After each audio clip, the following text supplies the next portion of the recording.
السلام علیکم، ہمارا چینل سبسکرائب کریں اور بیل آئیکن پر کلک کریں۔ اعوذ باللہ السمیع العلیم من الشیطان الرجیم من حمدہ ونفخہ ونفثہ بسم اللہ الرحمن الرحیم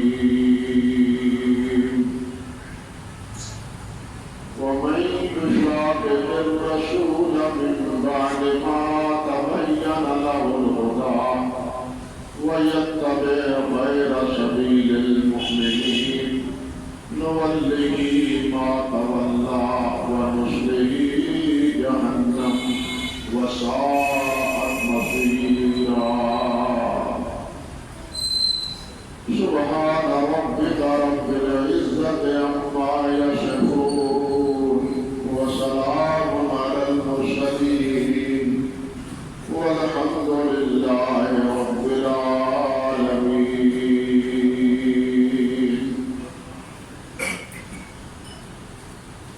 محترم اور معزز سامعین کرام، یہ سورۃ النساء کی ایک آیت مبارکہ ہے، 5واں پارہ ہے اور 5ویں پارے کا 14واں رکوع اسی آیت کریمہ پر ختم ہو رہا ہے۔ اس آیت میں اللہ رب العزت نے ایک یوں سمجھیے کہ بہت بڑی سرگرش فرمائی، تنبیہ فرمائی ہے، خبردار کیا، اور وہ اس بات سے کہ جس کسی کو یہ پتہ چل جاتا ہے کہ میرے رسول صلی اللہ علیہ وسلم کا طریقہ یہ تھا اور میرے رسول کے صحابہ رضوان اللہ علیہ مجمعین کا طریقہ یہ تھا، یہ بات نمایاں ہو جانے کے بعد، واضح ہو جانے کے بعد کہ اللہ کے رسول صلی اللہ علیہ وسلم اور ان کے صحابہ مومنین، ان کا طور طریقہ، ان کا عمل، ان کے معمولات کیا تھے، ان کو چھوڑ کے کوئی اور طریقہ اختیار کر لیتا ہے جو اللہ کے رسول نے اختیار نہیں کیا، جو اللہ کے رسول کے صحابہ نے مومنین نے اختیار نہیں کیا، تو ہم اس کی رسی ڈھیلی کر دیتے ہیں۔ وہ جس رخ کو اپناتا ہے، جس عمل کو اختیار کرتا ہے، جس راہ پر چل نکلتا ہے، ہم اس کے لیے وہ راہ کھول دیتے ہیں کہ چلو تم ادھر کو زندگی ہو بابا، نکلو، تمہارے لیے راستہ تھا میرے نبی کا صلی اللہ علیہ وسلم، اور تمہارے لیے راستہ تھا میرے نبی کے صحابہ کا۔ یہ مضمون قرآن مجید میں بہت سے مقامات پر آیا ہے، ان تمام کا استیاب مشکل بھی ہے اور آج کا وہ موضوع بھی نہیں کہ ہمیں اللہ کے رسول صلی اللہ علیہ وسلم کی پیروی کرنی چاہیے اور آپ کی پیروی ہی کے نتیجے میں صحابہ کرام رضوان اللہ علیہ مجمعین نے جو پایا ہے سو پایا ہے، آپ کی پیروی ہے، اور اسی کا اپنے حکم اس آیت میں اللہ سبحانہ و تعالیٰ نے دیا۔ اب اس آیت کا تقاضا یہ ہے کہ ہم وہی کچھ کریں، وہی طریقہ اختیار کریں جو صحابہ کرام نے اختیار کیا تھا، نبی علیہ السلام نے بتایا، اور جو طریقہ انہوں نے نہیں اپنایا، صحابہ اس راہ پہ نہیں چلے، وہ کام انہوں نے نہیں کیا، تو ہمیں وہ طریقہ اختیار نہیں کرنا چاہیے، اس سے دستکش ہو جانا چاہیے۔ یہ اس آیت کا تقاضا ہے، محال ہے اور خلاصہ ہے۔ نبی کریم صلی اللہ علیہ وسلم کے بعد اور حضرات صحابہ کرام رضوان اللہ علیہ اجمعین کے آخری دور میں جب بدعات نے زور پکڑا اور مختلف فرقوں میں یہ امت بڑھ گئی، تو وہ لوگ اپنے لیے کچھ نہ کچھ استدلال رکھتے تھے، دلیل رکھتے تھے، کوئی نہ کوئی ثبوت ہوتا تھا ان کے پاس، ان کے ذہن کے مطابق، صحابہ کرام کے ذہن کے مطابق نہیں، جو صحابہ نے اختیار کیا ہوتا تھا اس سے نہیں، بلکہ اپنے ذہن کے مطابق۔ ایک خارجی وہ ہیں معاذ اللہ کو حضرت علی رضی اللہ تعالی عنہ کو کافر کہتے تھے، حضرت عمر بن عاص کو، حضرت معاویہ کو، اور اسی طرح بعد میں آخری دور میں صحابہ کرام کو وہ مسلمان نہیں سمجھتے تھے، معاذ اللہ ثم استغفر، کبیرہ گناہ کے مرتکب کو بھی وہ کافر کہتے تھے، عذاب قبر کے وہ منکر تھے، نبی علیہ السلام کی شفاعت کے بھی وہ منکر تھے، یہ ان کے عقائد تھے، کتابوں میں ساری تفصیلات موجود۔ یہی خارجی ایک دفعہ حضرت جندب بن عبداللہ رضی اللہ تعالیٰ عنہ کے پاس آئے اور آ کے کہنے کیا لگا کہ جناب ندعوک الی کتاب اللہ، ہم آپ کو دعوت دیتے ہیں کہ اللہ کی کتاب پر بات کریں، قرآن مجید پر بات کریں۔ حضرت جندب رضی اللہ تعالی عنہ نے فرمایا بات فقال انتم، فرمایا تم یہ مجھے کہتے ہو کہ قرآن کے مطابق بات کریں؟ قال نعم، وہ کہنے لگا ہاں۔ فقال یا اقابیس خلق اللہ فی العرش، لفظ سمجھ رہے ہیں کچھ ساتھی، یا اقابیس خلق اللہ فی العرش، او زمین پر سب سے بری مخلوق، سب سے خبیث مخلوق، سب سے پلید اور ناپاک مخلوق، تم ہمیں کہتے ہو اور ہمارے بارے میں خیال رکھتے ہو کہ فی اتباعنا تختارون زرانا، تم کہتے ہو کہ اگر ہم تمہاری بات مانیں تو ہم گمراہ ہیں، قرآن کی بات مانیں تو ہم ٹھیک ہیں۔ بات سمجھیے گا، قرآن کی بات مانیں تو تم کہتے ہو ہم ٹھیک ہیں، اور ہمارے بارے میں کہتے ہو کہ اگر تمہاری بات مانیں تو ہم گمراہ ہیں۔ اللہ اکبر کبیرہ، فرماتے ہیں ہم فی غیر سنتنا تلتمسون الہدی، کیا ہمارے طریقے کے علاوہ تم ہدایت کے متلاشی ہو؟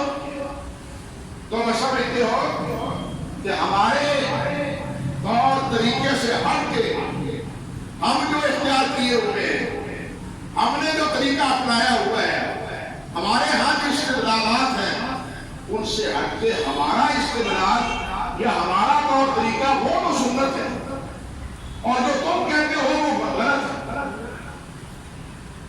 یعنی ہماری پیروی کو تم کہتے ہو گمراہ ہے اور اپنے طریقے کو تم اپنانے کی کوشش کرتے ہو۔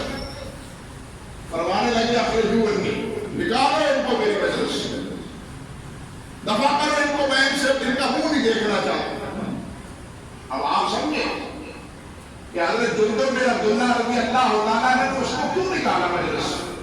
یہ جلیل القدر سے ہمیں ہے، اس وجہ سے کہ وہ کہہ رہا تھا کہ قرآن مجید کی ہم آپ کو دعوت دیتے ہیں۔ حضرت عبداللہ فرماتے ہیں کہ ہم جو طریقہ اختیار کیے ہوئے ہیں، کیا ہمارا طریقہ قرآن کے علاوہ ہے؟ ہم قرآن کو نہیں سمجھتے، ہم ہدایت کو نہیں سمجھتے۔ ہمارے طریقے کے علاوہ جس پر تم چلو گے وہ سراسر ضلالت، وہ سراسر برائی۔ اسی طرح کے واقعات دوسرے صحابہ کرام رضوان اللہ علیہ اجمعین سے بھی ہوئی۔ سنن ابی داؤد میں حضرت عمر بن عبدالعزیز رحمۃ اللہ علیہ خلفائے راشدین میں ان کا شمار ہوتا ہے۔ حضرت عمر بن عبدالعزیز کے پاس ایک قدری آیا۔ قدری وہ تھے جو تقدیر کا انکار کرتے تھے، اللہ نے کچھ نہیں کیا۔ اگر مان لے کہ اللہ ذو الجلال نے لکھا ہے کچھ تو پھر ہم تو مجبور مان دوں گے، ہمارا کیا قصور ہے؟ وہ یہ کہتے تھے۔ قدری فرقے کا ذہنیت ہے۔ انہوں نے جناب استقلال کا ایک کاغذ اٹھایا ہوا اور حضرت عمر بن عبدالعزیز رحمۃ اللہ علیہ کے پاس پہنچا،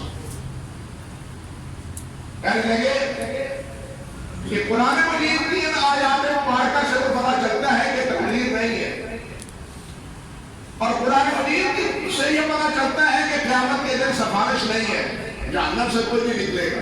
ان کا یہ بھی عقیدہ ہے کہ جو جہنم میں چلا گیا وہ نکلے گا نہیں کسی بھی سفارش سے۔ یہ عقیدہ بھی ان قدریوں کا بھی تھا۔ عمر بن عبدالعزیز رحمۃ اللہ علیہ کے پاس جب یہ چیز پہنچی تو انہوں نے کیا جواب دیا؟ فرمانے لگے لقد قرأوا ما قرأتم، جو تم قرآن پڑھتے ہو وہی صحابہ کرام نے پڑھا ہے، ہم نے اور صحابہ کرام نے وہی قرآن مجید پڑھا ہے۔ وَعَلِمُوا مِن تَعْبِيرِهِ مَا جَهِلْتُمْ، جس تعبیر کو تفسیر کو وہ جانتے ہیں تم نہیں جانتے۔ قرآن کی تعبیر تفسیر سب سے بہتر کون سمجھنے والے؟ صحابہ رضوان اللہ علیہ اجمعین، جن کے سامنے قرآن نازل ہوا اور اس پر نبی کریم صلی اللہ علیہ وسلم نے عمل فرمایا۔ تو سب سے بہتر تعبیر اور تفسیر کون جاننے والے ہیں؟ صحابہ کرام جاننے والے ہیں۔ وَقَالُوا بَعْدَ ذَلِكَ بِكِتَابٍ وَقَدْرٍ، اس کے باوجود بھی انہوں نے کہا اللہ ذو الجلال نے سب کچھ لکھ رکھا ہے اور تقدیر لوح محفوظ کے محفوظ۔ انہوں نے پھر بھی اس کا اقرار کیا۔ تم کہاں بیٹھے ہو؟ تم کن آیات سے استدلال کرتے ہو؟ استدلال اسی لحاظ سے وہی صحیح ہے جو صحابہ کرام رضوان اللہ علیہ اجمعین سے، بالخصوص ان مسائل کے حوالے سے کہ جو مسائل نبی کریم صلی اللہ علیہ وسلم کے دور میں ان کا وجود وقوع ممکن تھا، صحابہ کرام کے دور میں وقوع ممکن تھا، لیکن انہوں نے وہ طریق اختیار نہیں کیا، نہ وہ طرز استدلال اپنایا ہے۔ یہ اس بات کی برہان اور دلیل ہے کہ تم اب اس آیت سے جو استدلال کر رہے ہو وہ تمہارا استدلال درست نہیں۔ اللہ اکبر کبیر۔ صحابہ کرام رضوان اللہ علیہ اجمعین کا یہی عمل اور یہی طریقہ۔ میرے بھائیوں، تمام اہل سنت اور تمام اہل حدیث کا سلف کا یہی منہج ہے کہ وہ کسی عمل کے حوالے سے دیکھتے ہیں کہ اللہ اور اللہ کے رسول کا فرمان کیا ہے اور اس کے بارے میں حضرات صحابہ کرام رضوان اللہ علیہ اجمعین کا عمل کیا ہے۔ حدیث میں آتا ہے نبی کریم صلی اللہ علیہ وسلم نے ایک موقع پر ارشاد فرمایا، جیسے بنی اسرائیل کے 72 فرقے ہوئے تھے، یہ امت بھی اسی طرح 72 سے بھی ایک فرقہ آگے نکلی۔ صحابہ کرام رضوان اللہ اجمعین نے پوچھا کہ حضور ان میں سے صحیح کون ہوں گے؟ ہوں گے تو آپ کی امت میں سب آپ کا کلمہ پڑھنے والے آپ کی امت میں شمار ہوگا ان کا، لیکن ان میں اہل حق کون ہوں گے؟ صحیح کون ہوں گے؟ حدیث میں آتا ہے آپ نے فرمایا ما انا علیہ واسلام، ان کا قول اقوال اور ان کا طرز عمل صحیح ہوگا جنہوں نے میرا اور میرے صحابہ کا عمل اپنایا۔ اس موضوع کی اور بھی احادیث مبارکہ موجود ہے، تو اس سے پتہ چلتا ہے کہ ہمارا طرز عمل کیا ہونا چاہیے، اور یہی راہ تمام اہل سنت کی۔ حضرت حافظ ابن جوزی حضرت رحمۃ اللہ علیہ وہ فرماتے ہیں اہل السنہ الذین نذکرهم اہل الحق، کہ اہل سنہ جن کو ہم اہل حق سمجھتے ہیں، ومن عداهم فاہل البدع، اور جو ان کے علاوہ ہیں ہم ان کو بدعتی کہتے ہیں۔ فرماتے ہیں وہ کون ہے؟ فإنهم الصحابہ، وہ صحابہ ہیں رضوان اللہ علیہ اجمعین، وکل من سلک نہجهم من خیار التابعین، اور انہی کا جو پیروکار ہوا پسندیدہ تابعین میں سے انہی کی راہ جنہوں نے اختیار کیا، ثم اصحاب الحدیث ومن اتبعهم من الفقہاء، اور پھر ان کے بعد تمام محدثین اور فقہاء رحمہ اللہ جنہوں نے صحابہ، تابعین اور اللہ کے رسول صلی اللہ علیہ وسلم کی پیروی، وہ اہل سنت، وہ اہل حق۔ اہل سنت کہلوانا آسان ہے، لیکن اہل سنت بننا مشکل ہے۔ جیسے آج مسلمان کہلانا آسان ہے، لیکن مسلمان بننا مشکل ہے۔ مسلمان بننا مشکل ہے، کہنے کو تو لا الہ الا اللہ محمد رسول اللہ پڑھ لیا، لیکن مسلمان ہونے کی جو تقاضے ہیں، جو مطالبات ہیں مسلمان سے، ہمیں سوچنا چاہیے سنجیدگی سے کہ کیا ہم اس کو اپنائے ہوئے ہیں، اس کو اختیار کیے ہوئے ہیں۔ بات لمبی نہ ہو جائے، نبی علیہ السلام سے پوچھا جبرائیل امین نے مال اسلام، اسلام کیا ہے؟ آپ نے فرمایا کہ اس بات کی گواہی دی جائے کہ اشہد ان لا الہ الا اللہ وان محمد رسول اللہ، یہ پہلا۔ دوسرا کیا ہے مسلمان بننے کے لیے؟ اقام الصلاۃ وایتاء الزکوٰۃ وصوم رمضان وحج البیت من استطاع الیہ سبیلا۔ اسلام یہ ہے پہلے کلمہ پڑھا جائے، نماز پڑھی جائے، روزہ رکھا جائے، استطاعت ہے تو حج کیا جائے۔ ہم سوچے یہ ہے اسلام، ہم سب مسلمان ہیں، نمازی کتنے مسلمان ہیں، نمازی کتنے؟ اور نبی علیہ السلام فرماتے ہیں اسلام یہ ہے کہ انسان کلمہ پڑھنے کے بعد نمازی ہو۔ ہم کلمہ پڑھتے ہیں، نماز کی پرواہ نہیں، ہم کلمہ پڑھتے ہیں، روزے کی پرواہ نہیں، ہم کلمہ پڑھتے ہیں، زکات کی فکر نہیں۔ اور کتنے لوگ ہیں جو ہزاروں نہیں لاکھوں پتی ہیں لیکن اللہ کے گھر کی زیارت سے محروم ہے۔ اب ہم ہیں مسلمان بننے کے لیے ظاہری، پھر کسی وقت عرض کروں گا، یہ ظاہری اعمال ہے، ثبوت ہے، یہ ثبوت ہے میرے مسلمان ہونے کا۔ کلمہ پڑھا ہے تو میرے کلمہ پڑھنے کا ثبوت کیا ہے؟ میں نمازی ہوں، روز رمضان آئے تو روزے رکھتا ہوں، مال ہو تو نماز دیتا ہوں، مال ہو تو حج میں جاتا ہوں، یہ مسلمان ہے۔ اب آپ سوچے کلمہ پڑھ لیا، نہ نماز ہے، نہ روزہ ہے، نہ زکات ہے، نہ حج ہے، کیا اسلام؟ مال اسلام، یہ اسلام کا جواب ہے۔ اسی لیے کہتا ہوں کہ مسلمان کہلانا آسان ہے، مسلمان بننا مشکل ہے۔ مسلمان تب ہے رجسٹری مسلمان کے گھر پیدا ہونے کے بعد مسلمان بن گیا۔ اللہ کے رسول علیہ السلام سے پوچھے تو اللہ ہمیں سمجھ عطا فرمائے. بالکل یہی کیفیت اہل سنت کی ہے. یہ اہل سنت کی اصطلاح تمام فرقے جو بدعی اس دور میں تھے ان کے مقابلے میں. اب یہ اہل سنت کون ہے؟ اہل سنت وہ ہے جو وہ طریقہ اختیار کرتے ہیں جو اللہ کے نبی نے بتلایا ہے اور صحابہ کرام رضوان اللہ علیہ نے اپنایا ہے. وہ طریقہ ہے. اور ان کے مقابلے میں جو ہے وہ اہل بدعت ہے. یہ میں نہیں کہہ رہا، حافظ ابن حجر کہتے ہیں.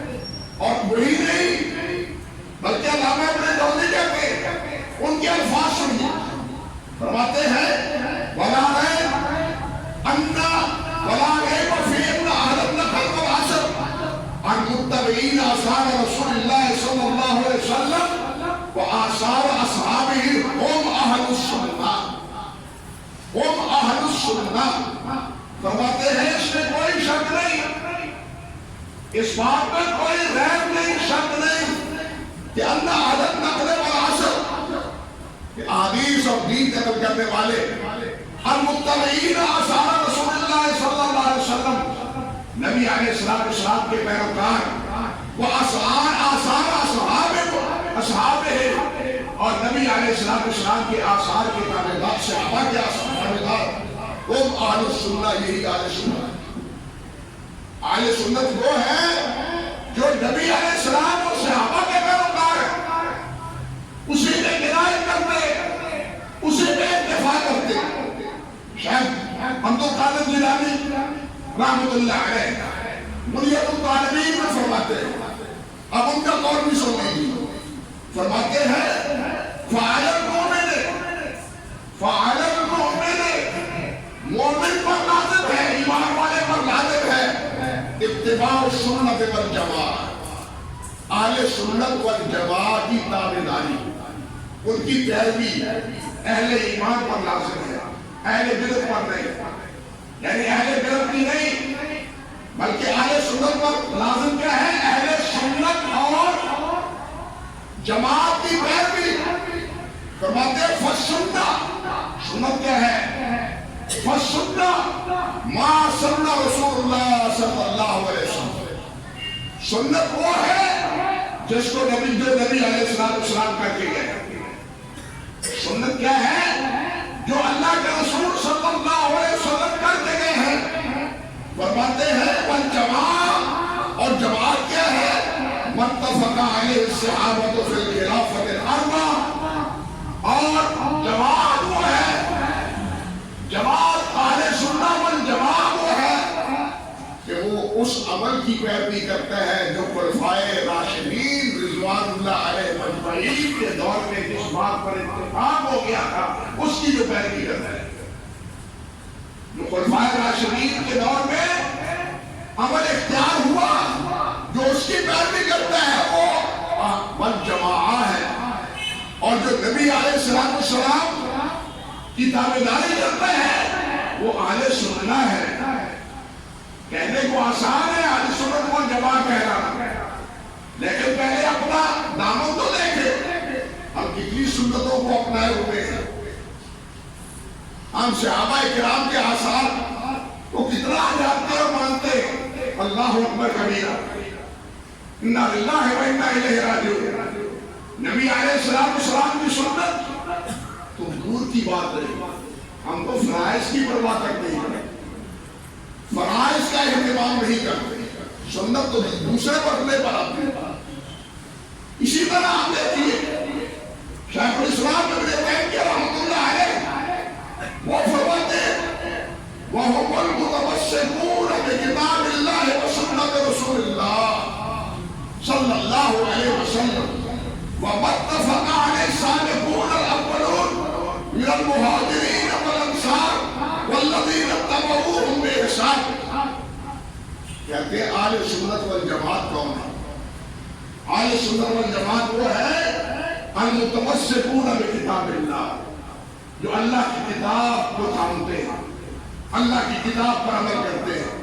وسنت رسول ہی، صرف کتاب پر نہیں بلکہ اللہ کے رسول کی سنت پر. صرف کتاب پر اتفاق کرنے والے اور دور میں بدعتی اس سے استدلال کرتے ہیں. میں پہلے 2 ثبوت دے چکا ہر دور میں. آج کے دور میں آج تو ایک فرقہ ہی ایسا ہمارے ملک پاکستان میں جو کہتا ہے ہی قرآن مجید اور کچھ ہے ہی نہیں, سنت ہے ہی نہیں, حدیث ہے ہی نہیں, نبی علیہ السلام کے آثار کا اعتبار ہی نہیں. معاذ اللہ ثم استغفر اللہ. آپ کی حیثیت تو ایک چٹھی رساں کی ہے. معاذ اللہ ثم استغفر اللہ. آپ نے اللہ کی کتاب ہم تک پہنچا دی. اب ہمارا فریضہ ہے کہ اللہ کی کتاب کو پڑھے اور سمجھے اور اس پر عمل کریں. لیکن یہ سراسر برائی ہے. اور اس کے لیے بھی وہ قرآن ہی پڑھتے ہیں, کہتے ہیں حسبنا کتاب اللہ, ہمارے لیے کتاب اللہ کافی ہے. اللہ کے بندو, اللہ کے رسول صلی اللہ علیہ وسلم کے لیے کتاب اللہ کافی نہ تھی. رسول اللہ صلی اللہ علیہ وسلم کس پہ عمل کرتے تھے؟ وہ بھی کتاب اللہ پر عمل کرتے تھے. معیار یہ ہونا چاہیے جو بھی عمل ہے ہمیں اپنے اس عمل کو پیش کرنا چاہیے نبی علیہ السلام کے طریقے پر, صحابہ کرام کے طریقے پر. اگر وہ عمل, اگر وہ عقیدہ صحابہ کرام نے اختیار کیا ہے, نبی علیہ السلام نے اپنایا ہے, تو پھر ٹھیک ہے, یہ صحیح ہے. اگر وہ عقیدہ صحابہ کرام نے اور نبی علیہ السلام نے نہیں اپنایا, بتلایا, نہیں ہے, نہ وہ عقیدہ صحیح ہے نہ وہ عمل صحیح ہے. دو لفظی بات ہے, نہ وہ عقیدہ صحیح ہے نہ وہ عمل صحیح ہے. میں نے عرض کیا صحابہ کرام کے آخری دور میں یہ خارجی بھی ہوئے, رافضی بھی ہوئے, یہ ناسبی بھی ہوئے, معتزلہ بھی ہوئے, جہمیہ بھی ہوئے, مرجیہ بھی ہوئے, قدریہ بھی ہوئے, معطلہ بھی ہوئے, مجسمہ بھی ہوئے. یہ مختلف فرقے تھے, لیکن کسی کے پاس اپنے عقیدے کی تعلیم کے لیے صحابہ کرام کا عمل نہیں تھا. بات سمجھ, کسی کے پاس صحابہ کرام کا عمل نہیں تھا, بلکہ صحابہ کرام کا طریقہ علیحدہ تھا. آپ اس کی مثال سمجھیے, صرف یعنی واضح طور پر صحابہ کرام آپس میں لڑے جنگ صفین میں اور جنگ جمل میں. یہ خارجی اور یہ معتزلہ کہتے تھے کہ ان جنگوں میں حصہ دینے والے اور ایک دوسرے کو قتل کرنے والے آپس میں مسئلے بیکار ہونے والے مسلمان نہیں. یہ کہتے تھے, خارجی بھی یہ کہتے تھے, معتزلہ بھی یہی کہتے تھے. مگر آپ حیران ہوں گے, یہ لڑنے والے آپس میں ایک دوسرے کو مسلمان سمجھتے تھے. یہ لڑنے والے صحابہ حضرت علی ہو, حضرت طلحہ ہو, زبیر ہو, حضرت عائشہ ہو, حضرت معاویہ ہو, عبد العاص ہو, یہ حضرت علی رضی اللہ تعالیٰ عنہ ان کو مسلمان سمجھتے تھے. خارجیوں کی طرح, معتزلہ کی طرح ان کو دار اسلام سے خارج نہیں سمجھتے تھے. میں نے یہی بات سمجھانے کی کوشش کی ہے کہ جتنے بھی فرقے ہوئے ہیں انہوں نے اپنی تائید کے لیے, خارجیوں نے کیا کہا, علی لڑا ہے. اللہ تعالیٰ جلال فرماتے ہیں میں یقتل مومنا متعمدا فجزاؤہ جہنم, جو کسی مسلمان مومن کو قتل کرتا ہے اس کی سزا جہنم ہے. لہذا یہ لڑنے والے جنگ نہیں ہیں. کس سے استدلال کیا؟ قرآن سے کیا. انہوں نے کہا ہے کہ حکم اللہ, حاکم اللہ ہے. علی اور معاویہ نے حاکم بنا لیا, ایک نے عمرو بن عاص کو بنایا, دوسرے نے ابو موسیٰ اشعری کو بنایا, لہذا یہ کافر ہو گئے. حاکم تو اللہ ہے. استدلال کس سے ہے؟ قرآن مجید سے. لیکن سوچئے, حاکم بنانے والے دونوں, آپس میں لڑنے والے دونوں, وہ ایک دوسرے کو کافر نہیں کہتے, بلکہ حضرت علی رضی اللہ تعالیٰ عنہ کا خطبہ تاریخ میں موجود ہے کہ میں معاویہ رضی اللہ تعالیٰ عنہ کے ایمان اور اس کی صالحیت کی گواہی دیتا ہوں. میرے اور اس کے ایمان میں کوئی فرق نہیں. وہ بھی اللہ کو مانتے ہیں, میں بھی اللہ کو مانتا ہوں. وہ اللہ کے رسول کو مانتے ہیں, میں بھی اللہ کے رسول کو مانتا ہوں. وہ جن پر ایمان لانا ضروری ہے انہی چیزوں پر ایمان معاویہ کا بھی ہے، عمر بن عاص کا بھی، رضی اللہ تعالیٰ عنہ مجمعین۔ حضرت علی یہ کہتے ہیں، لیکن یہ بنی فرقے ان کے ساتھ وفادار، ان کے ساتھ ہم نوا نہیں ہے۔ یہ چیز اس بات کی دلیل ہے کہ کسی بنی فرقے کے پاس صحابہ کرام کی تائید حاصل نہیں، بات سمجھے؟ صحابہ کرام کی تائید حاصل نہیں ہے۔ اس وقت سے لے کے آج تک جتنی بدعات ہیں، بات سمجھیے، علماء نے اصول میں لکھا ہے، اصول فقہ میں، کہ صحابہ کرام رضوان اللہ علیہ مجمعین سے اجتہادی غلطی ہو سکتی ہے، صحابہ کرام سے بدعت نہیں ہو سکتی۔ بات سمجھو، صحابہ کرام سے اجتہادی غلطی ہو سکتی ہے، کسی مسئلے میں خطا ہو سکتی ہے، کسی مسئلے میں انہیں غلطی نشان ہو سکتا ہے، لیکن بدعت کا ارتکاب صحابہ سے نہیں ہو سکتا۔ اس لیے کہ اگر صحابی بدعتی ہو جائے تو پھر نبی علیہ السلام نے جو فرمایا تھا ما انا علیہ واصحابی، نبی علیہ السلام کے فرمان پر سے پڑتی ہے، لگ پڑتی ہے۔ اس لیے علماء بتلا دیتے ہیں یہ صحابی سے یاد خطا ہوئی، دوسرے صحابہ کا ہوا کچھ زیادہ صحیح ہے، بات سمجھے؟ لیکن کسی صحابی سے کوئی عمل جو بدعت کے زمرے میں آتا ہو، آشا اللہ آج تک یہ طالب علم نے بڑی دیر تک اس مسئلے کو ڈھونڈتا ہے، کسی صحابی کے عمل کو کسی نے بدعت قرار نہیں دیا۔ اس لیے میں نے عرض کیا کہ صحابہ کرام رضوان اللہ علیہ مجمعین کے بارے میں یہ بدعت کی خاموشی، اپنے عمل کا یہ جو ایک معیار اللہ اور اللہ کے رسول نے بتلایا ہے، من بعد ما تبین لہ الہدی ویتبع غیر سبیل المؤمنین۔ اب مومن کہنے کو میں بھی ہوں، آپ سب مومن ہیں، بلکہ ایک دنوں تو اپنے آپ کو کہتا ہی مومن ہے، وہ مسلمان کہلاتا ہی نہیں ہے ہی مومن و صالح، یہ میرا اور آپ کا دعویٰ ہے۔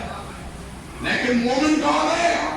اور جن کے ایمان کی شہادت اللہ نے دی، آپ سمجھے؟ مومن وہ ہے، ہمارے پاس ہمارا دعویٰ ہے، ہمارے پاس شہادت نہیں ہے، لیکن صحابہ کے ایمان کی دعوت اللہ نے دی ہے، اللہ نے شہادت دی کہ یہ مومن ہے۔ اس لیے ویتبع غیر سبیل المؤمنین سے مراد کون ہے؟ حضرات صحابہ کرام رضوان اللہ علیہ وسلم۔ اللہ اکبر کبیرہ، اللہ اکبر کبیرہ۔ تو یہی کے بعد سمجھ لے، اب ایک اور سنیے، حافظ ابن کثیر رحمۃ اللہ علیہ فرماتے ہیں، اما اہل السنت والجماعۃ، اہل سنت والجماعۃ فیقولون فی کل فعل وقول لم یسبق الصحابہ رضوان اللہ علیہ مجمعین۔ اہل سنت والجماعت کیا کہتے ہیں؟ کہ ہر وہ قول، ہر وہ عمل، یعنی ہر وہ عقیدہ اور ہر وہ عمل جو صحابہ کرام رضوان اللہ علیہ مجمعین سے ثابت ہے نہ ہوگا بدعت۔ اہل سنت کیا کہتے ہیں؟ وہ کیا ہے؟ بدعت ہے۔ لأنه کیوں؟ لو کان خیر لسبقونا الیہ، اس لیے کہ اگر اس عقیدے اور اس عمل میں کوئی خیر ہوتی تو اس کو صحابہ کرام سب سے پہلے اپنائے، کیونکہ نیکی کے تمام اعمال سب سے بڑھ کے کرنے والے کون تھے؟ حضرات صحابہ کرام رضوان اللہ علیہ مجمعین۔ فرماتے ہیں انہم لم یترکوا خصلۃ، اس لیے کہ انہوں نے کوئی ایسی خصلت، کوئی ایسا عمل نہیں چھوڑا خصال الخیر جو اچھا عمل ہو، الا وقد بادروا الیہا، مگر انہوں نے اس عمل کو آگے جلدی سے اب اس پر عمل کرنے کی کوشش کی۔ سب سے پہلے اس عمل کو صحابہ کرام نے اپنایا ہے۔ اس لیے اہل سنت والجماعت فرماتے ہیں کہ جس عمل کو حضرات صحابہ کرام نے نہ کیا ہو، اہل سنت والجماعت کہتے ہیں وہ سنت نہیں ہے، وہ دین نہیں ہے، وہ بدعت ہے۔ میری گزارشات سے آپ سمجھ گئے ہوں گے کہ آج 12 ربیع الاول کے دن جو اہتمام ہم کرتے ہیں مسلمان، کیا صحابہ کرام کرتے تھے؟ سارے استدلال قرآن پڑھ کے، قرآن پڑھ کے استدلال ہو گئے، میرا ایک ہی سوال ہے کہ یہ قرآن نبی علیہ السلام پر صحابہ کے دور میں نازل ہوا تھا یا اب نازل ہوا ہے؟ اس وقت نازل ہوا ہے۔ نبی علیہ السلام پیدا ہوئے، یہ سال اللہ نے ان پر فرمایا براہ راست سب سے پہلے، اور نبی علیہ السلام ان میں 23 سال تک رہے۔ صحابہ کرام کا دور 110 سال تک رہا۔ کسی ایک صحابی نے بھی یہ طریقہ اختیار نہیں کیا جو آج ہم اختیار کیے۔ سوال یہ ہے، آپ سوموار کا اور جمعرات کا روزہ رکھتے ہیں، آپ سے پوچھا گیا صحیح مسلم کی روایت ہے کہ جناب آپ سوموار اور جمعرات کا روزہ کیوں رکھتے ہیں؟ دو باتیں ارشاد فرمائیں۔ فرمایا ان دنوں میں ایک تو عمل اللہ کے ہاں پیش ہوتے ہیں، میں چاہتا ہوں کہ میرا عمل پیش ہو تو اس میں لکھا ہوا ہو کہ محمد نے روزہ رکھا ہوا ہے صلی اللہ علیہ وسلم۔ اور دوسری وجہ یہ کہ سوموار کے دن اللہ ذو الجلال نے مجھے پیدا کیا تھا، سوموار کے دن مجھے اللہ ذو الجلال نے پیدا کیا تھا۔ ایک طرف تو یہ بات، اب اگر 12 ربیع الاول کی کوئی بات ہوتی، نبی علیہ السلام نہ فرماتے کہ 12 ربیع الاول کو پیدا ہوا تھا۔ کیوں بھائی؟ سوموار کا تو آپ نے اہتمام کیا، 12 یا کیوں نہیں کیا؟ آپ نے نہیں بتلایا، آپ کو علم نہیں تھا، آپ نے کیوں نہیں بتلایا؟ سوموار کا تو بتلا دیا، 12 کا کیوں نہیں بتلایا؟ ہم کیونکہ عمل سے کہیں نامر ہے، معذرت چاہتا ہوں، عمل سے کہیں نامر ہے، اس لیے ہم میلاد ہی مناتے ہیں۔ 25 دسمبر کو عیسائی حضرات صرف میلاد ہی مناتے ہیں، سال بھر کچھ نہیں کرتے۔ آپ کے سامنے ہے یا نہیں؟ سال بھر کچھ نہیں کرتے، صرف میلاد مناتے ہیں۔ دوسرے حضرات 10 محرم کو بس صرف بیٹا کوٹی کرتے ہیں، باقی 360 دن جو ہے نا وہ خاموش، کچھ ہوا نہیں۔ یہ کہہ لو عمر با جناب جنت مل گئی، ہمارا بھی یہی وجہ ہے۔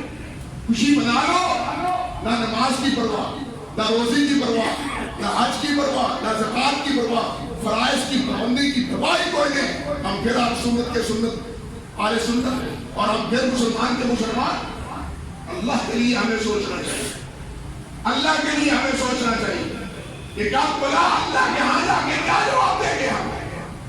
جو عمل اللہ کے رسول نے نہیں کیا، نہیں بتلایا، صحابہ کرام رضوان اللہ علیہ اجمعین نے اختیار نہیں کیا، وہی عمل امت کے درمیان تفریق کا باعث بن جائے، تو مجھے آپ بتلائیے اس سے بڑی خطرناک راہ اور کون سی؟ اللہ ہمیں اسی راہ کا راہ راہ بنائے جو نبی علیہ السلام چل کے جس پر گئے، جس کو اپنایا ہے صحابہ کرام نے۔ نبی علیہ السلام نے لکیر کھینچی، فرمایا ہذہ سبیلی ادعو الی اللہ، یہ سیدھی راہ ہے، میں تمہیں اس طرف بلاتا ہوں۔ اردا گرد دوسری طرف لکیریں کھینچی، فرمایا یہ دوسرے راستے ہیں، اس راستے سے دوسرے راستے لوگوں نے اختیار کر رکھے، یہ تیرا راہ نہیں ہے، ادھر ادھر کے راستے میرے راستے نہیں ہے، میرا راستہ ایک ہے، یہ راستہ ہے جو میں تمہیں دے کے جا رہا ہوں۔